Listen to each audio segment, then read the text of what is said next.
أجمعين اللهم لك الحمد كله ولك الشكر كله لا نحصي ثناء عليك أنت سبحانك كما أثنيت على نفسك اللهم اغفر لنا ما قدمنا وما أخرنا وما أسررنا وما أعلنا وما أسرفنا وما أنت أعلم به منا اللهم ربنا بارك لنا في أعمالنا وأعمالنا وأرزاقنا وأهلنا وذوينا وأحبابنا واجعل لنا من كل ضيق مخرجا ومن كل هم فرجا اللهم بارك لنا في ذرياتنا اللهم أصلح أولادنا وبناتنا وإخواننا وأخواتنا وأزواجنا وذرياتنا اللهم اختم بالصالحات أعمالنا اللهم فك الكرب عن كل مكروب من أمة محمد صلى الله عليه وسلم اللهم يا غياث المستغيثين ويا مجيب السائلين أصلح حال أمة حبيبك محمد صلى الله عليه وسلم في كل مكان وردنا إلى دينك مردا جميلا. Oh Allah, we pray to you, we call upon you, we beseech you, we ask you by your names and attributes to guide us, to use us, to bless us, to inspire us, to strive for your pleasure. Oh Allah, fill our hearts with your abundant mercy and fill our homes with your abundant mercy. Guide us and guide our families, guide our children, guide our parents, guide our siblings, guide our spouses, and guide all of the Ummah of Muhammad sallallahu alayhi wasallam to be united upon goodness and benevolence and ihsan. Oh Allah, we ask you to help us in all of our affairs at every juncture of life and to bless us with your love and the love of your Prophet sallallahu alaihi wasallam and make that a means to our salvation. We ask you, Allah, to bless this masjid and to bless this community, to make it a space of activism and a space of worship and a space of seeking knowledge. Ameen, ameen, wa akhiru da'wana alhamdulillahi rabbil alameen. Amma ba'd, I pray that you're all doing well. Jazakumullah khair for coming to the Friday forum for tonight, and as we said, the subject is making the right decision, balancing between the rights of the parents and my personal decisions in my life. It's a subject that has a lot of complication involved with it, but inshallah we'll do our best to have interactive discussion, and hopefully we can walk away with some benefit on a personal level, inshaAllah ta'ala. Before we begin the program and before we make the announcements, there's an important announcement I'd like to make, and that's that alhamdulillah, the masjid here has been blessed with a new administrator, a new employee in Sister Bushra. She's in the corner over there. If you could raise your hand, Sister Bushra, so the sisters could see you. Sister Bushra is going to be in the office downstairs. She's our new office admin, and she's here to help in any way possible. So alhamdulillah, we have this service at our masjid, and inshallah may Allah continue to bless this community to continue to grow, inshallah ta'ala. So I'm going to pass it over to Saz Nail for the announcements, and then we'll begin our program, inshallah. Inshallah. Assalamu alaikum, everyone. Welcome to the Friday Forum. So just a few announcements in terms of some upcoming events. So this Sunday, inshallah, we have our monthly hiking trip with Ammu Fikri. It will be this Sunday at 10:30 a.m. in Hemlock Falls. You can also come to the masjid at 10 a.m. for carpooling. We also have a couple of classes that are starting later this month. We have a new class called the Hadith Jibril course with Shaykh Yasir Fahmi. It's going to be starting on Monday, September 26th from 7 to 9 p.m. It will be held here at this masjid. The class will be held weekly on Mondays, and the registration is through Prophetic Living. So if you're interested, please register for the class through the Prophetic Living site. There's also another class with Shaykh Osamah. It's the interpretation of the Quran. It'll be explaining the last chapter of the Quran, Juz' Amma. This course will be starting on Tuesday, September 27th, inshallah, at 8 p.m. Again, this will be a weekly class that's going to be held on Tuesdays. So I think with that, Shaykh, we can get started with the topic. So I think in terms of just to kind of start out, as we discussed, the topic is related to balancing your rights and the rights of your parents, and how do we make the right decisions. And I think one of the topics that comes to mind here is birr al-walidain, in terms of how being benevolent to your parents. And I think the one way I look at this is when we think of birr al-walidain, we kind of look at it more from one-sided in terms of how should the children really treat their parents. And there's really more than one just side. It's really a two-sided question. So inshallah we'll be kind of covering both sides of Birrul Walidain in terms of what are the rights of children towards their parents, and then what rights do children have with respect to their parents, and some of the complexities and problems that we're encountering. So I guess, Shaykh, maybe we can kind of get started in terms of just keeping it general. What are some of, when it comes to Birrul Walidain, what does it mean to be benevolent to our parents? Jazakallah khair, Akhi Na'il, for starting us off. I do, before I address the question, I do want to emphasize, we really want this to be interactive. We don't want it to be a generic discussion, and to avoid making it too general and generic. We really want your input. So that's the number we always use. That's my Google Voice number. If you have some real life problems, scenarios that you'd like us to address, please text it there, and we'll get it, and Na'il will infuse it into our discussion. We really want to give this concept of the parent and son or daughter relationship life. And the only way we'll give it life is actually by addressing it in a real life context. Because in theory, it's very beautiful. But when it comes to practice, it could get really complicated. You know, Akhi Na'il, that's one of the things, about this journey in life. Whether we like it or not, Allah subhanahu wa ta'ala made our lives, filled with different relationships. Each relationship carrying its own particular weight and value, its own significance. And the most complicated relationships are often the ones nearest to us, because they're the ones that are most involved. And it's just the reality of life. When you go to the masjid, and you meet your brother or you meet your sister, and you smile in each other's faces and you shake hands and hug, I love you for the sake of Allah, that's an easy relationship, mashallah. When does it get more complicated? It gets more complicated when we have a vested interest together. We have a shared pursuit. When you're talking about business, for example, that's one. Or when you're talking about living under the same roof, siblings with each other, or parents with the children, or spouses with each other. These relationships become so intricate and sometimes if we lose our direction in these relationships, they could get really complicated.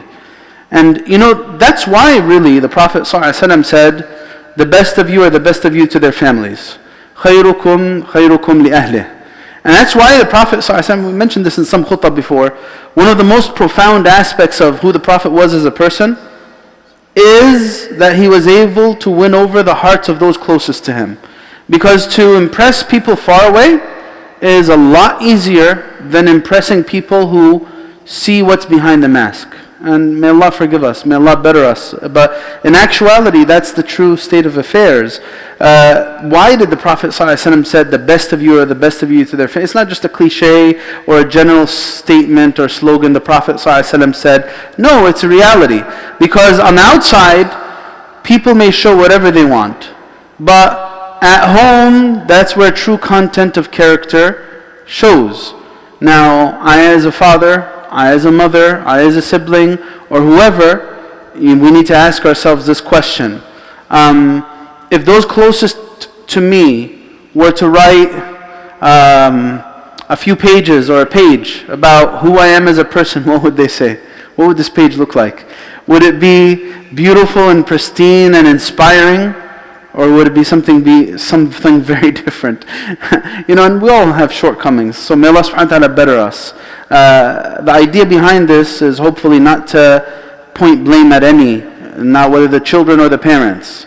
But we really need to have this discussion as a community. So getting back to your question, if you want to talk about it in the realm of theory, Akhi Na'il, we recited beautiful verses in the Quran, in Salat al-Maghrib from Surah Al-Ahqaf. And those verses are among a set of verses that show the status of parents. And we all know this. Or we should know this. وَوَصَّيْنَا الْإِنسَانَ بِوَالِدَيْهِ إِحْسَانًا. We've advised the human being to be excellent, not just to be good, to be excellent to his or her parents. Knowing, with full knowledge of course, Allah knows, that none of us choose our parents, right? And then He tells us why. He gives us one reason, that element of sacrifice that parents have. حَمَلَتْهُ أُمُّهُ كرها ووضعته كرها. Pain upon pain, struggle upon struggle. His mother, her mother, carried him or her in a state of difficulty and trial. وَحَمْلُهُ وَفِصَالُهُ 30 شهرا. And that difficulty doesn't end with the pregnancy. It continues with the period of breastfeeding and then weaning and then raising the child and so on and so forth. And of course that journey of tarbiyah is shared by the mother and father, or it should be. But those initial stages are what distinguish the mother from the father. And then he says that a good son or daughter حتى إذا بلغ أشده وبلغ 40 سنة قال ربي أوزعني أن أشكر. A good son or daughter continues to realize that element of sacrifice and that goodness that was done to him or her way into their adult years, to the age of 40. What does he say? Well, that's interesting, right? Because sometimes in the younger years, the children might not appreciate the sacrifices the parents made for them. And then the verse says, when he reaches the age of 40, this is what he's going to say. He's going to say, "O Allah, make me grateful for your blessing upon me and upon my parents, and أوزعني أن أشكر نعمتك التي أنعمت علي وعلى والدي وأن أعمل صالحا ترضاه." And help me continue to do acts of goodness and make my children also good. I repent to you and I'm from the believers. That's what the verse is. It's a beautiful verse of the Quran. It shows a whole lot of different factors. But again, this is in the realm of theory. In the realm of theory, now, how do we deal with the situation when it gets messier? When the parents who are the source of sacrifice, compassion, love, giving, tarbiyah, leadership, example, aren't actually that. That's when it gets a little more complicated. Now, someone might say, well, I understand if the parents are great, then that should make me be more dutiful to them. But what if they're awful? What if I learned a whole lot of bad things from my relationship at home? What if I actually learned sinfulness at home? I'll tell you one of the examples. Like someone, I used this example in the khutbah earlier today. What if the nature of relationships at home and the dynamic is one of vulgar words, cursing, aggression. Sometimes that might be found in the child, and you ask why, and the answer is, well, that's how we communicate at home. We always curse at each other. My mother curses at me and I curse back at her. My father curses at me, I curse back at him. I just got used to that, and it's so hard for me not to do it. What happens when the example at home becomes detrimental to, what if it becomes toxic and it becomes detrimental to our emotional state? Here's a few questions for the parents, a few questions for children. A few questions for children is that something they might ask is, to what extent must I be dutiful to my parents? That's one. Number two, what should I do if my parents are being unreasonable? Number three, is it ever okay to cut off my parents and turn my back on them? Those are just a few of many questions one might ask.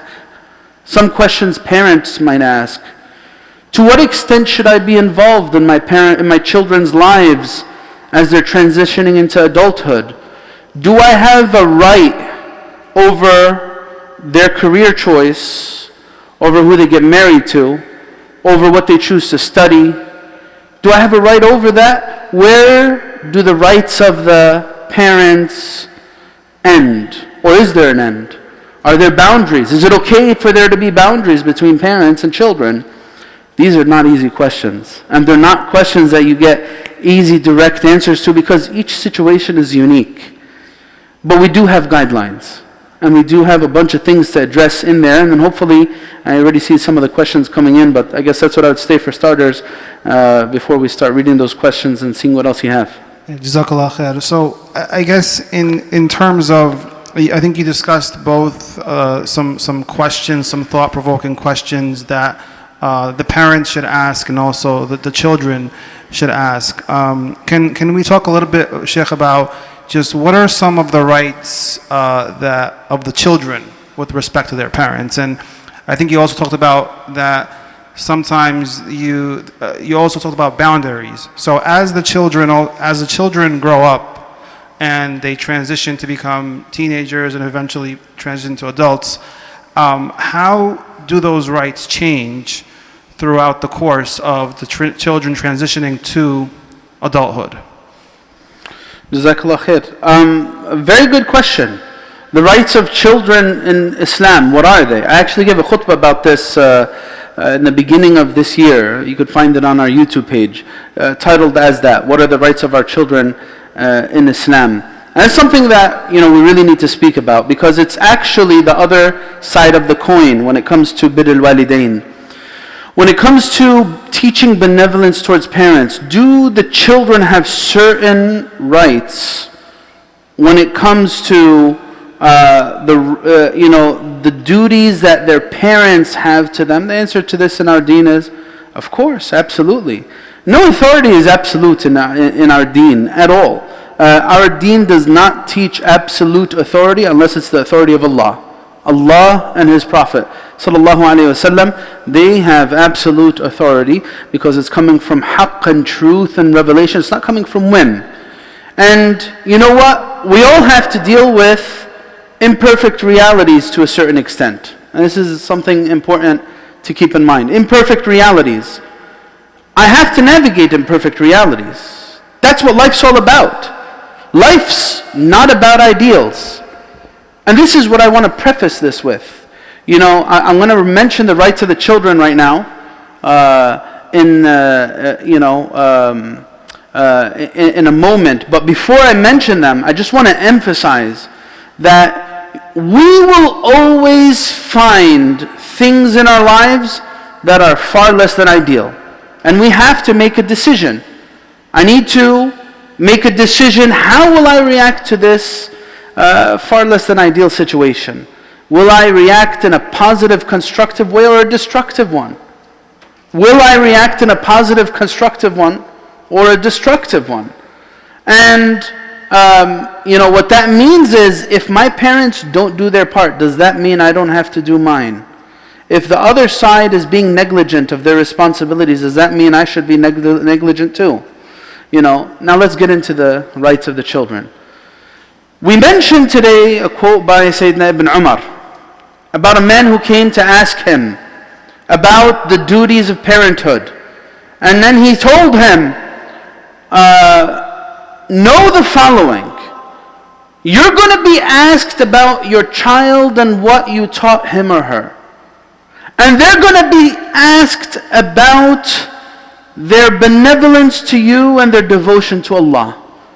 Meaning the responsibilities are not just on the children.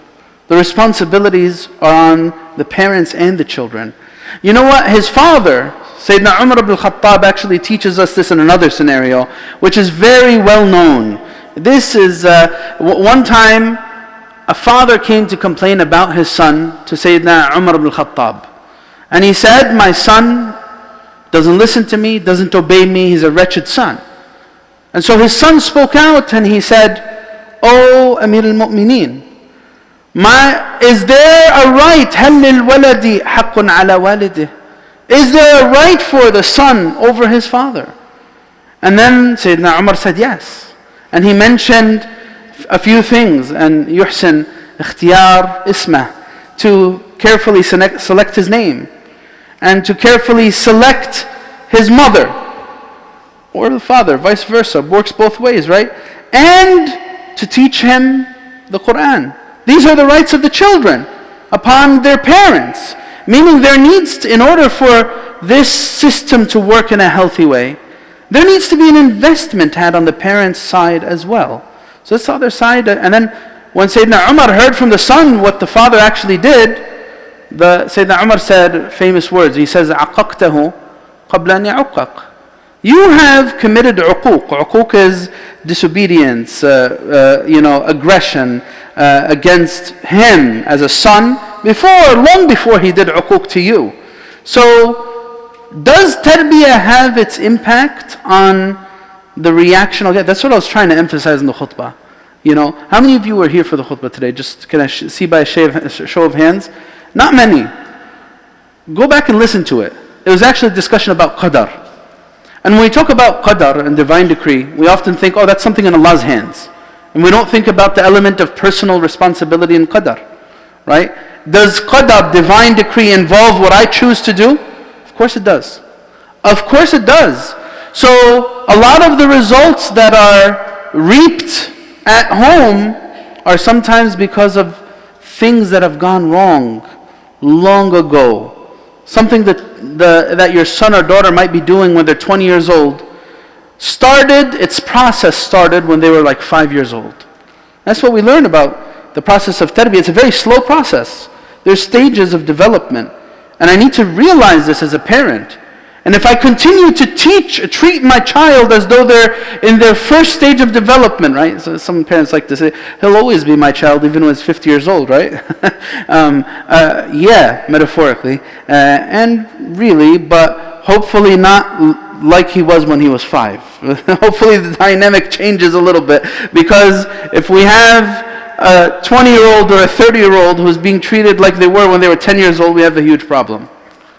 And I'm serious. I'm not even joking about this. That's what ends marriages. That's what actually derails people in their lives. You know how many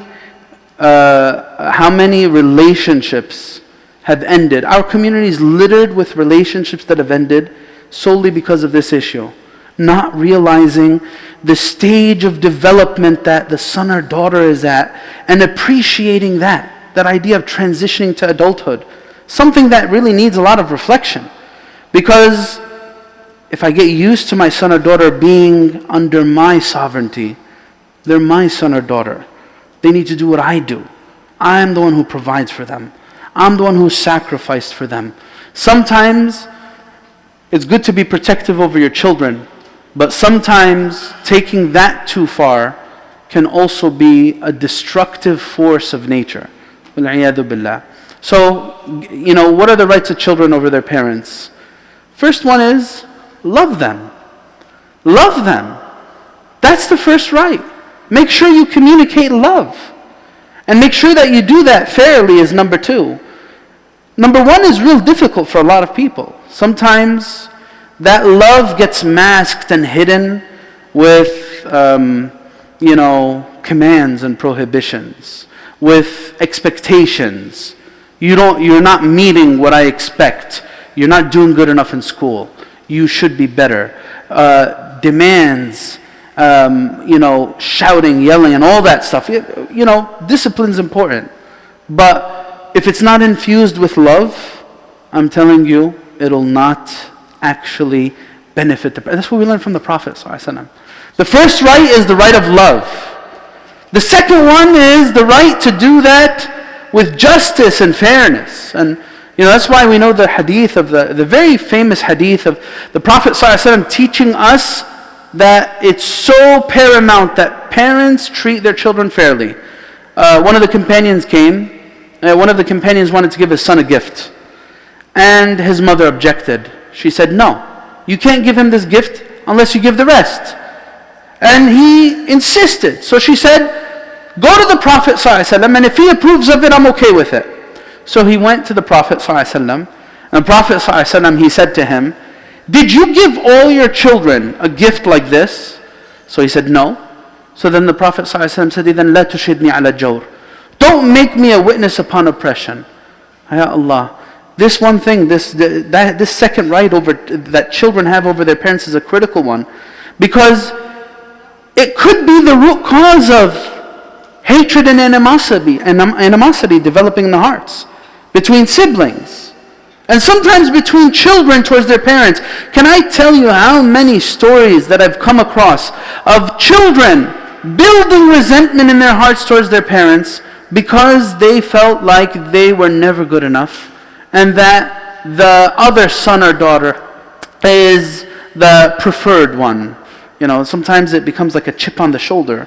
Like that person actually begins to make wrongful decisions in their life Because they have this feeling of naqs and deficiency. I'm not as good as fulana.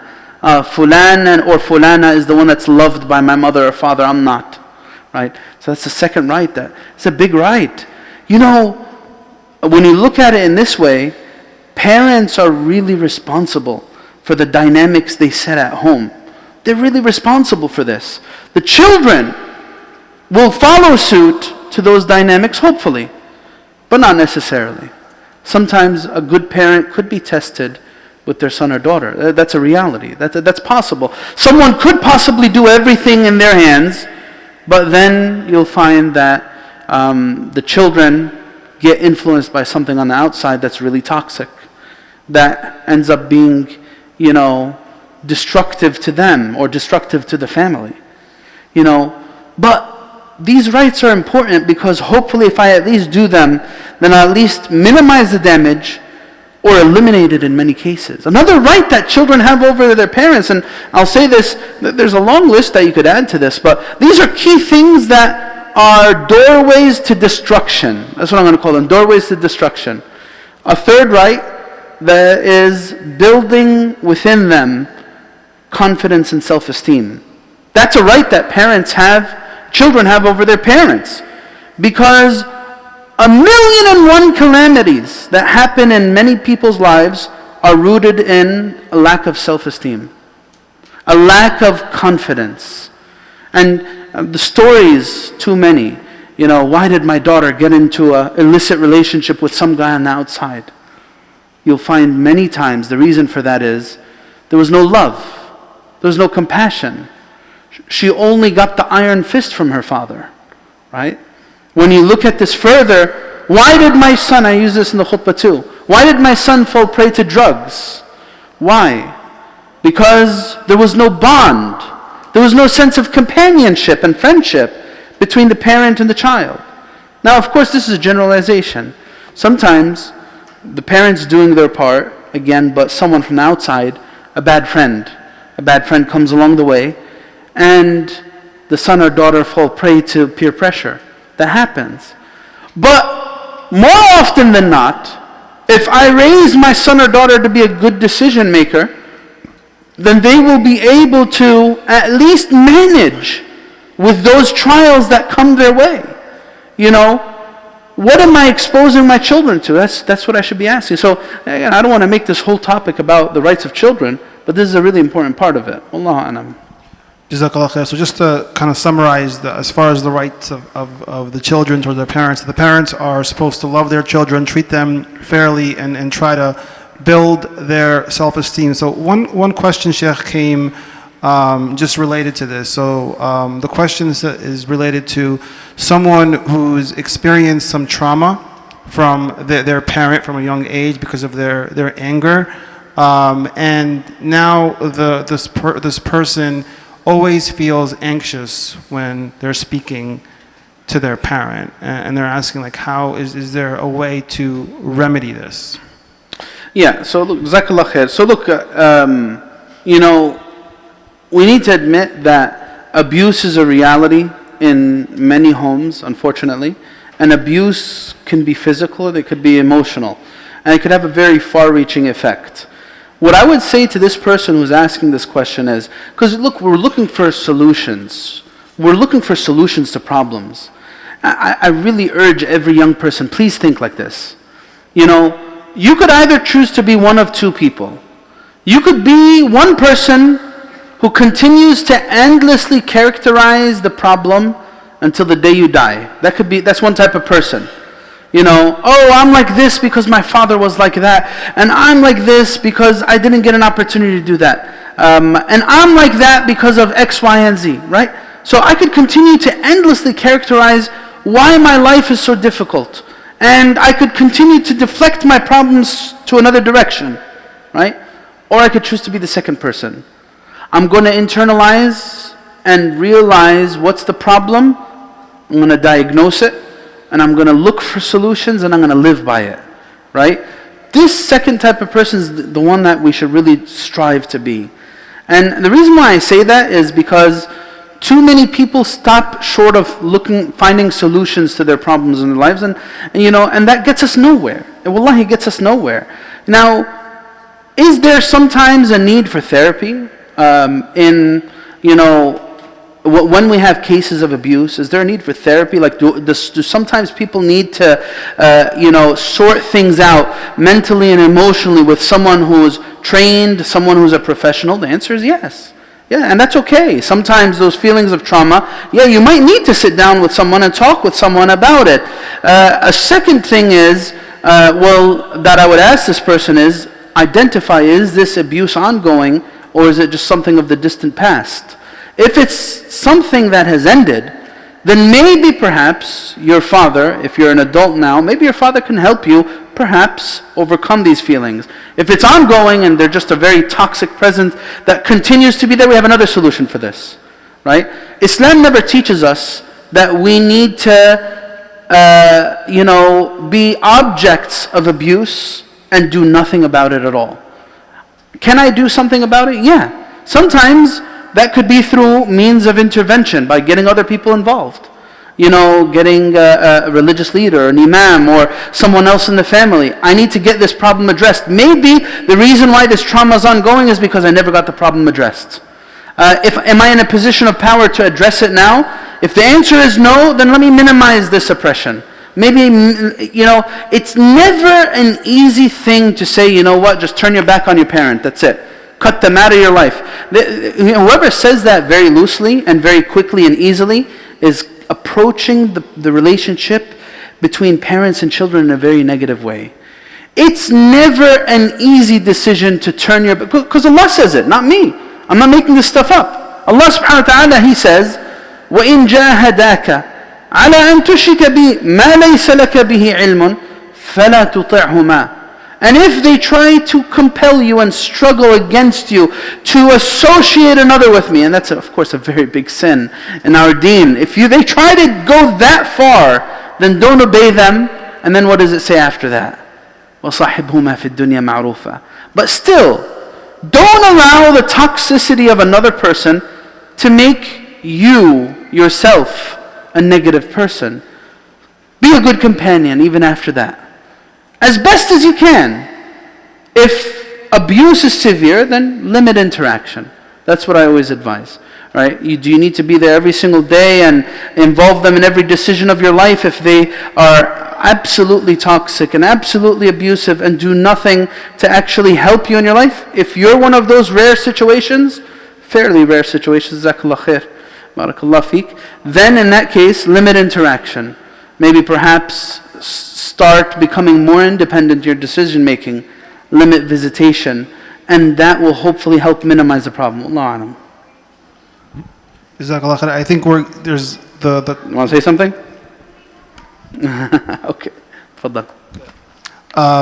The topic of, just while we're on this, I think there's a couple of questions are coming up in terms of abuse. So one is related to someone was abused emotionally in their childhood, and they feel that that led them to develop destructive behaviors as they became adults. Yeah. And they're asking Allah subhanahu wa ta'ala for forgiveness, but they're struggling just to move on with this in terms of like some of the sins that person have committed, and they're just asking like how can a person move on and try to I guess, what's the best way to say it, how to try to fix some of these destructive behaviors? That's like I said, that type of question needs some therapy. We got a little noise coming here. Can we please get the noise to calm down over here? Jazakumullah khair. So someone, so basically the question is what if I've learned some toxic behaviors from my parents and sinful behaviors, and it becomes difficult for me to break out of it? Is that what it is? It's really the person was abused emotionally, and it led them to develop destructive behaviors. Yes. That led them to commit sins. Yeah, everyone goes through their struggles in life. And one of those struggles that many people deal with is abuse. If you have a narcissistic parent sometimes, or a controlling mother or father, Again, Islam doesn't open the door wide open for a parent to do whatever they want just because they're the mother or father. No, there are certain boundaries that are there. And that type of person really needs therapy, needs to sit down with somebody to try to break out of these toxic cycles that are coming out in their behavior. That's really the only way to go about it. You need a lot of inward focus, maybe perhaps becoming more spiritual on a personal level, trying to replace the toxicity of the past with a good support system in the present. Those are some things that you could try to do to change that. Yeah, it won't be easy, because that's the thing. Sometimes the effects of parents on their children is so far reaching into their adult years. That's why parents have a really big responsibility on their shoulders. So that's what I would say to that. Allahu Alam. Yeah. So I just want to kind of go back to the topic that we're discussing. We have Dr. He wants to share a comment. Tfaddal, Shaykh.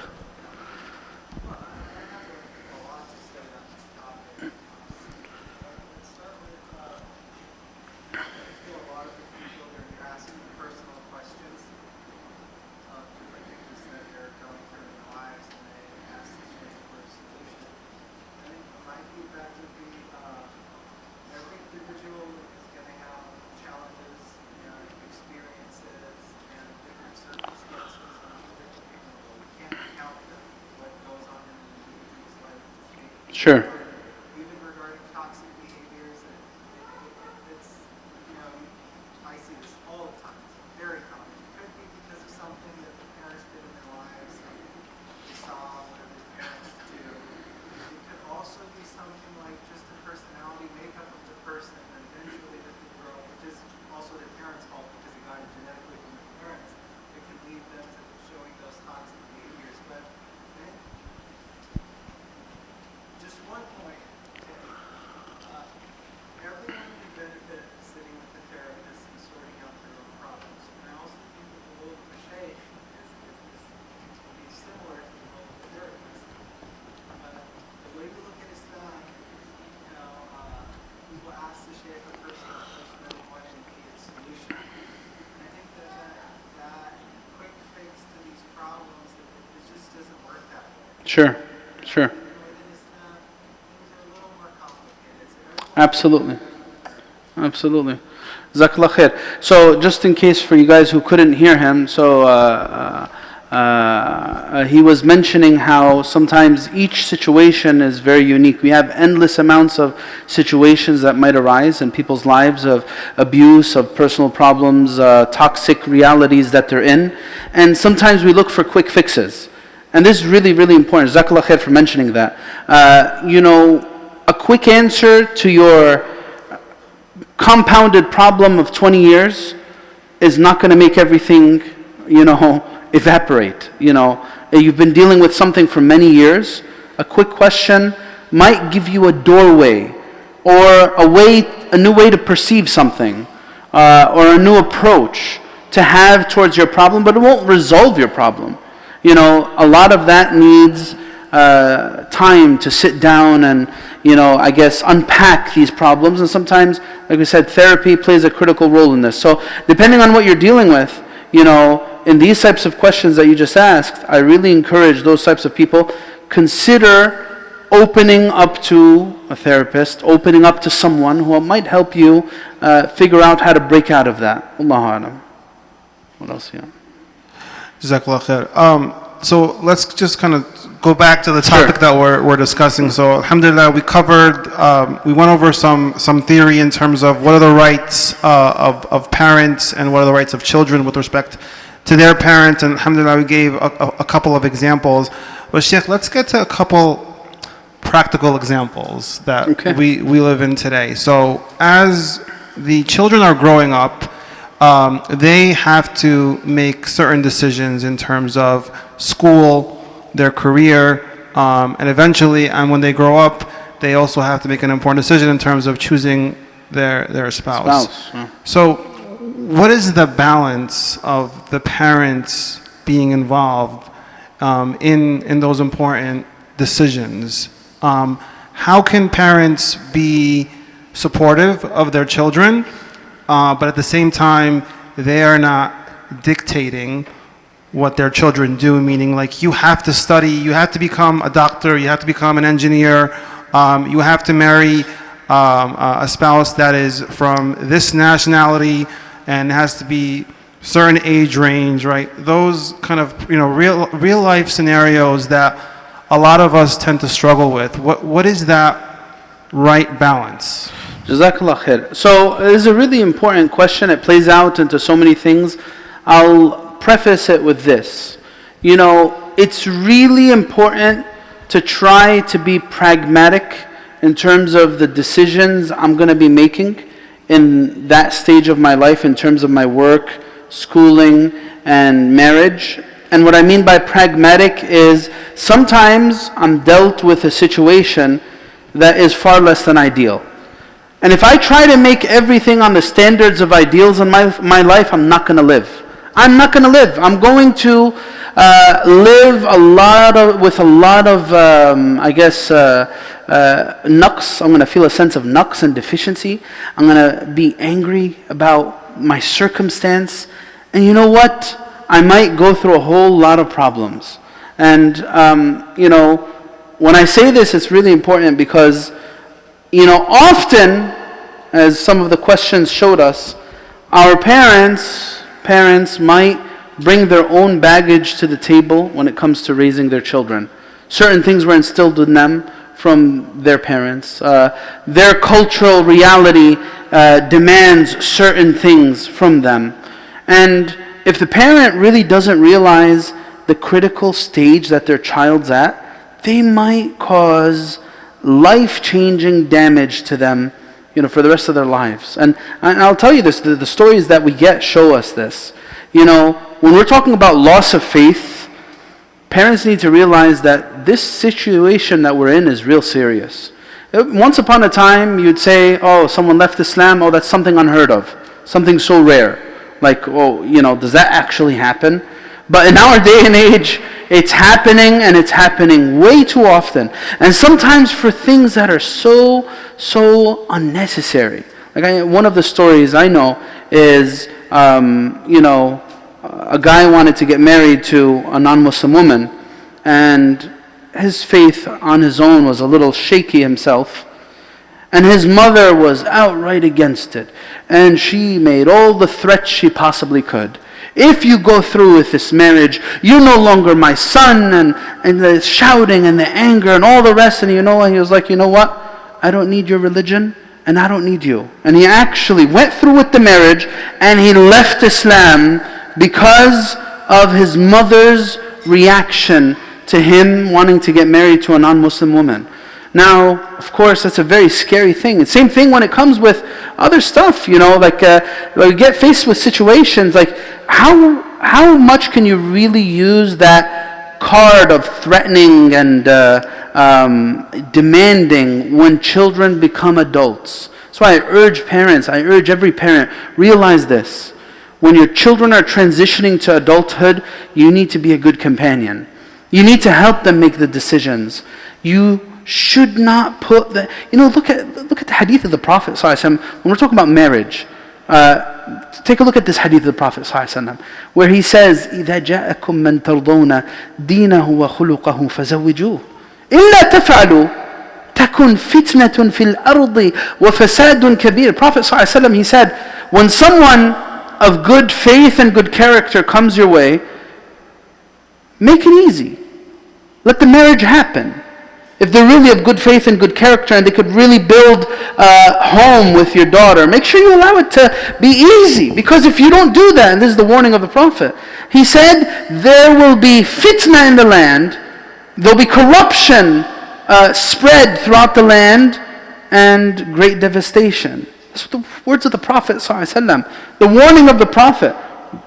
How many stories, wallahi, I don't even know how many times I got this scenario. It's like a textbook scenario. Shaykh, I'm really attracted to this guy or this girl, and because they're from this country, or this balad, or from this town in the country, they're from the same country, but because they're from this town in that country, my parents said absolutely not. And I don't know what to do, because I feel attracted and I feel like I really want this, but I don't know what to do. You know, and you know what, sometimes they both end up making foolish mistakes.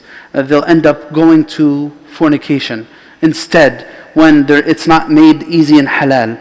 So that's one side of the other side of the coin is, so that's for the parents. For the children, I'll say this. When I said be pragmatic and learn to navigate your reality, Allah Azza wa Jal didn't say to us in any verse of the Qur'an, utterly disconnect yourself and turn your back and do it yourself and live on your own, and anyone who gets as an obstacle. Because what we're dealing with is two things.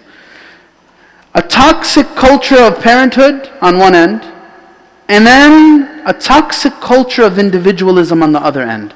Sometimes it's the misconception in the mind of the young person who in their mind is, I can't wait till I turn 18. I don't need this family. I hate my family. My family is the source of my pain in my life. I can't wait to turn my back on all of them. I don't need this garbage in my life. For some people, that's their attitude. You know, I can't wait to turn 18. At that point, I'm fully independent, legally speaking.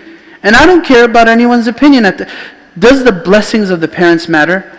In many contexts, yes. Yes, it does. In many contexts. I'm not talking about, again, I'm not talking, most parents are not the devil in the person's mind that they're conjuring, or this evil person who ruined my life. No, most parents have their imperfections, and that's what I'm speaking to.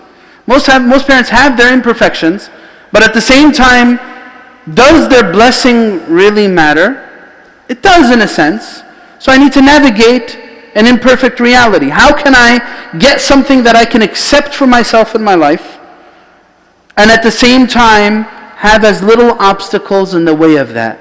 Because, and I tell this to people all the time, marriage is already as difficult to succeed as it is. You know, it's when you have obstacles in that way where this father is against it and this mother is against it, and there's just a whole lot of resentment and pain, and then there's a good chance it might not succeed. And love is not attached to individuals. Happiness is not attached to individuals. It's something that you find within, and you can find that reality for yourself. And keeping all these factors in mind is so critical, wallahi, because sometimes people become insistent. And this needs to happen, and I don't care, no matter what happens, and they go against the weight of the world, and it crushes them, and they end up failing in the process. It's an awful decision. Awful decision in many cases, not in all cases. Some cases are exceptions. It's an awful decision in many cases for someone to choose obstacles for themselves, to choose pain for themselves, and to put themselves at a great disadvantage in a relationship they're entering. There's so much to unpack there, and that's just like some reflections in an ocean of scenarios that people might have. Allahu A'lam. Jazakallah khair, Shaykh. Now, I guess just let everyone be involved. Yeah, go ahead if you want to share. Yeah, so I think you talked about the one, just in your comment, you said there's also a culture of individualism. So I guess just to kind of talk about it from the other side now.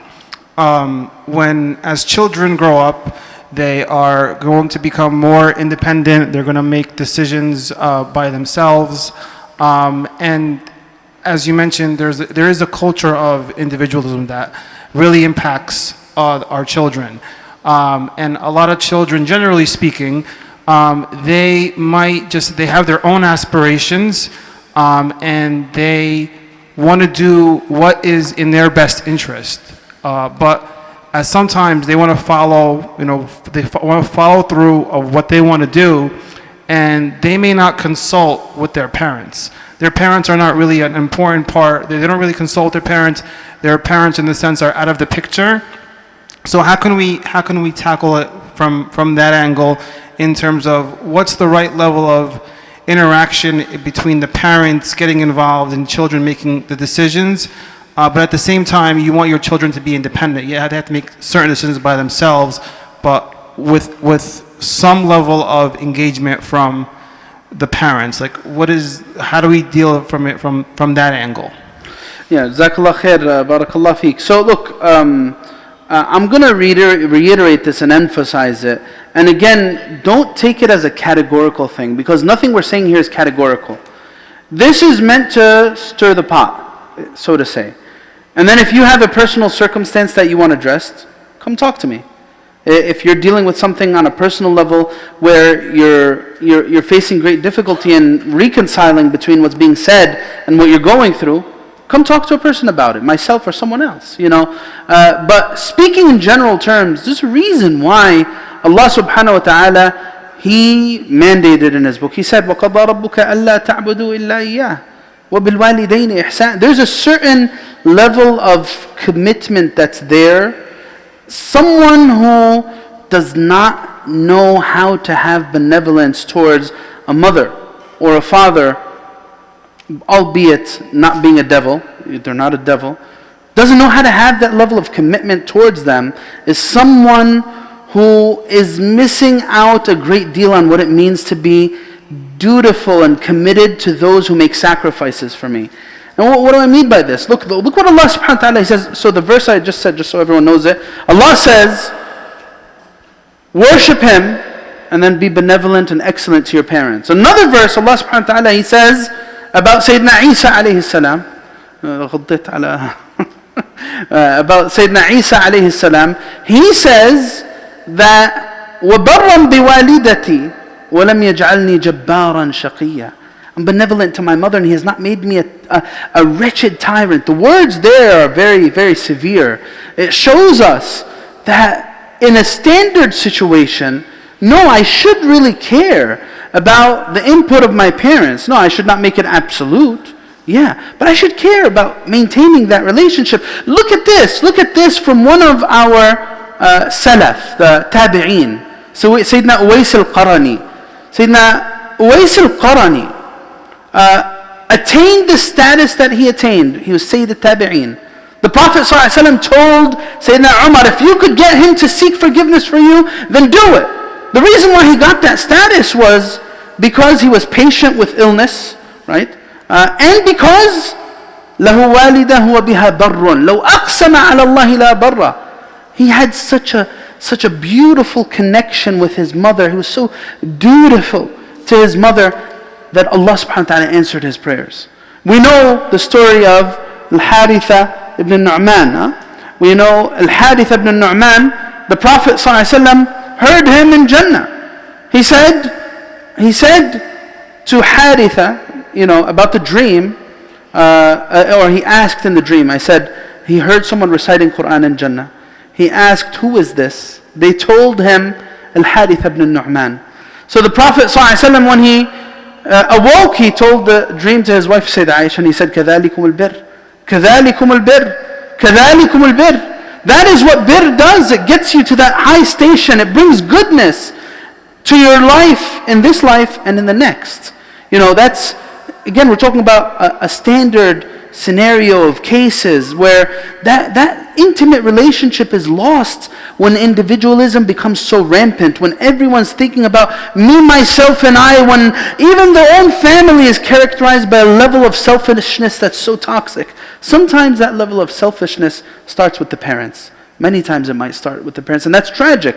When children learn selfishness from their parents, that is tragic. But as an ideal and as a principle, we know also Iyas ibn Muawiyah is also one of the Salaf. When his mother passed away, he was crying, and his students told him, why are you crying? And he was told, he said to his students, كَانَ لِي بَابَانِ مِنَ الْجَنَّةِ مَفْتُوحَانِ وَأُغْلِقَ أَحَدُهُمَا. I had 2 doors to Jannah, they were wide open. And now one of them has been sealed shut. So this value I really want everyone here, try to take that in. Having a level of commitment, especially to those critical relationships. I can't easily turn my back on my brother or on my sister, my sibling, just as I would perhaps limit a friendship I have. No, a blood relationship is different than an average friendship. No, a spousal relationship is different than any other relationship. No, a relationship between a parent and a child is also a very sacred one. To break it, a great deal needs to happen. And that great deal might happen. It might. I'm not saying it won't. In our situation, it happens in many cases. But as an ideal, we should not get there very easily. Wallahu a'lam. That's what I would say about the rights of the parents on the children, your question. Yeah. Jazakallah khair. So I guess the other question, Shaykh, is as children become adults, they have children of their own. Now they're balancing their family, their family. They also have their parents, and sometimes it's just tough to juggle between the two. What advice would you give in terms of just making sure you're giving due attention to your parents, and at the same time you're also spending quality time with your family as well? Yeah, those things are never easy. And look, as long as you're doing your part as a son or daughter, your parents might be angry with you for unjustifiable reasons. Like we get this question a lot. Like, I'm doing everything in my capacity to make my mother or father happy. And no matter what I do, they're just never happy. I wish they would make prayers for me, but instead, everything I do is just thrown down the drain, and it's not even appreciated. Sometimes, for some people, that's their reality. What do I do?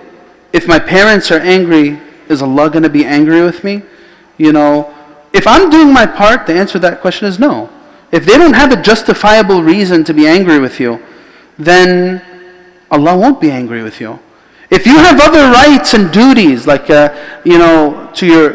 a spouse or to your children, now that you have your own home, as long as you're giving the rights of your parents, you cannot allow their rights to demolish and destroy the other rights you have, the other responsibilities you have on your shoulder. So I guess juggling those responsibilities might cause frustration, disappointment, anger, but that won't be held against you by Allah Azza wa Jal. Wallahu a'lam. Yeah. You could deal with their questions. So there's a few questions that came. One of them is related to how do we provide financially for parents when they get older, and how can we balance that when we also have to provide financially for our children?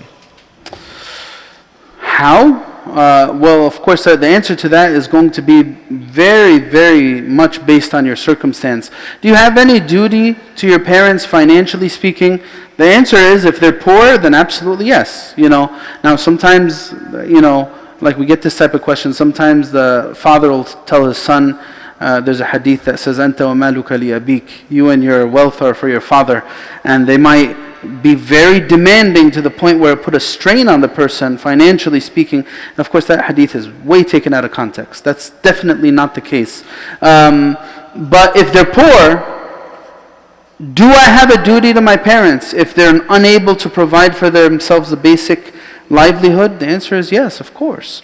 However, everything based on circumstance. Now, if I'm poor myself and I'm unable to, does that mean I should sacrifice my own children for that cause? No. But to the best of my abilities. Now, if I have a person, like sometimes you'll find situations like this where, believe it or not, there's sometimes parents, mothers and fathers in senior citizens' homes, the parents that get abandoned by their children. Muslims, we're talking about Muslims, it happens. You'll find that the son is absolutely not in any financial difficulty, has a very nice home, very nice car, trust funds for the kids, and he just doesn't care about his parents. There is that scenario. Of course, that person is in a very, very perilous situation with him and Allah, if that's the reality. But sometimes you might find, well, I can hardly break even, and I'm really trying, and I can't do any more. So it's very much circumstance based. That type of question you can't really answer in a general sense. Wallahu a'lam. Jazakallah khair.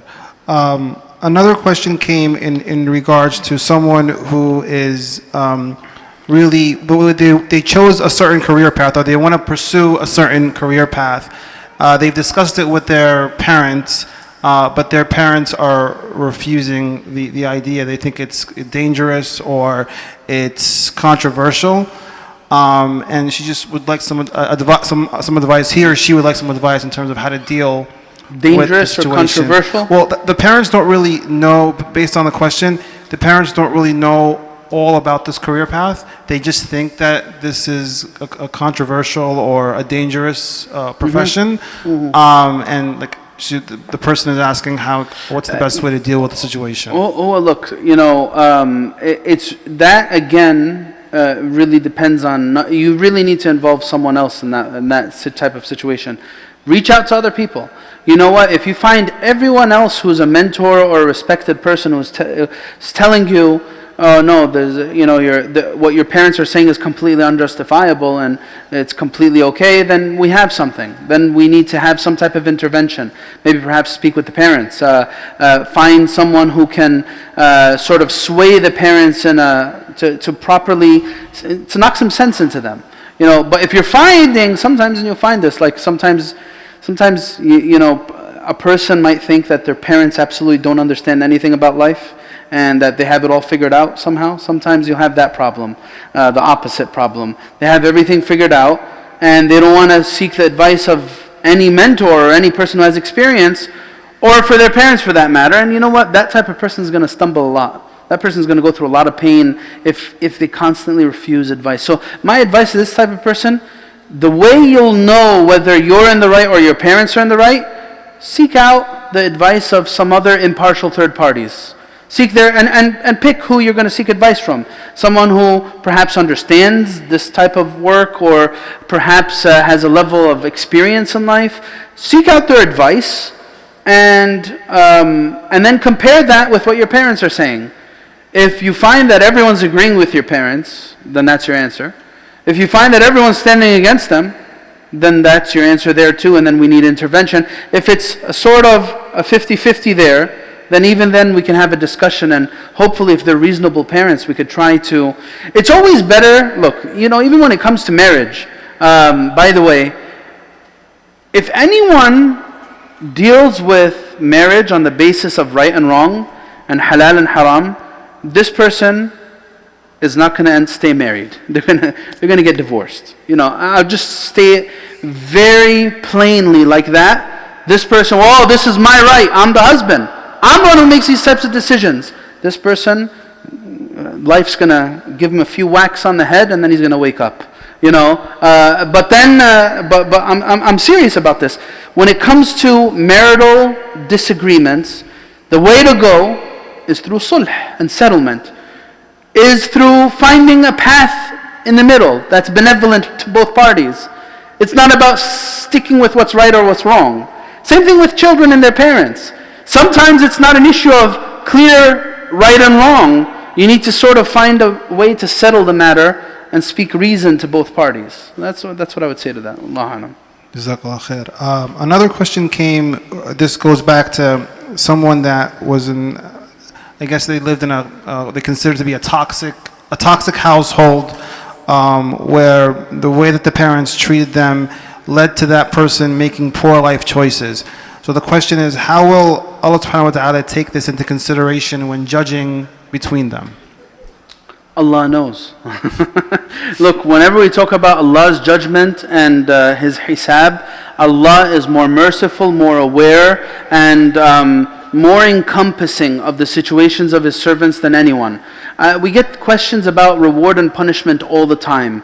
And I'm telling you this, we can only give glimpses of that. If Allah tells us an ayah or if the Prophet tells us a hadith, we could give some insight. But the true essence of Allah's punishment and His reward is only known to Him. I'm sure if there's certain variables in this situation that made the situation more difficult and the person was able to persevere, أَجْرُكَ عَلَى قَدْرِ نُصُبِكَ. Allah subhanahu إِنَّكَ لَن تَدَعْ شَيْءٍ لِلَّهِ إِلَّا وَعَضَكَ اللَّهُ مَا هُوَ خَيْرٌ لَكَ مِنْهُ. Allah will give goodness to those who make sacrifices, those who deal with hardship. Allah will give the reward commensurate to the struggle. That's a general principle. The details of how that applies here, Allah knows best.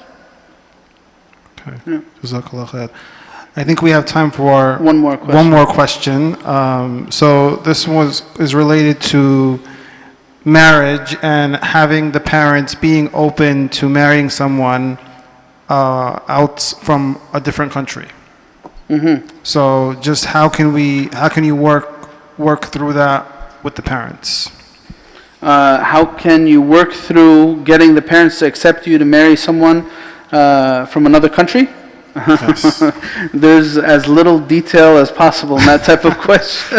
Is he a good person? Is he a bad person? Is it a he or a she? Where, why? What is their objections? Allahu a'lam. What's the whole storyline? If these questions teach me anything, they teach me that we need a lot more conversations. Don't stay in your silo. Sometimes the worst thing you could do is allow these thoughts and ideas to stay in your head and absolutely do nothing with them. They'll continue to ruin and destroy the person. Don't keep these things bottled in. No, begin to search for someone you could actually trust and open up to. So this type of question, it really all depends on the details. Why are they objecting? Who is he? Is it a he or a she? What's going on? Allahu A'lam. So that's my advice for this. Let's begin talking with each other in a more detailed and meaningful way, inshaAllah. I ask Allah Azza wa Jal to give tawfiq and to help every parent be a good parent, and to help every son or daughter be a good son or daughter, and deal with the difficulties and challenges that might surround that in our own personal realities. Jazakumullah khair. Just one comment before we wrap up. So, alhamdulillah. Okay.